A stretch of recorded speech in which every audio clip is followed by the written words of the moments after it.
Magnus saw that in this position, you can play g5, pawn takes, knight takes, rook h2, retreat the knight back to the f3 square, attacking the rook on h2, which would then go to h7 to defend the pawn on g7, which your rook on g1 can see now in all the commotion. Now, with the rook on h7 and the bishop on c8 both hanging, Magnus saw pawn takes,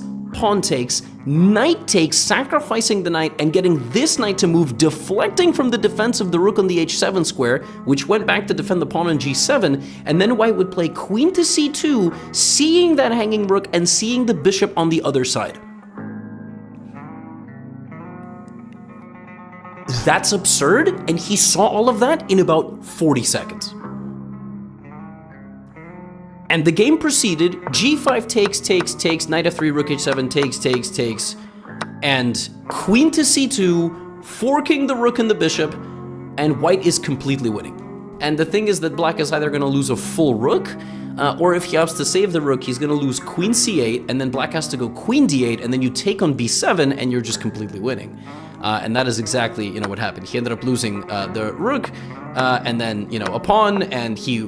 managed to get a knight back, but this is rook g5, and the game ends in style, queen g8, and rook takes e5, like white's rook traveled to g7, and I think Matthias just resigned.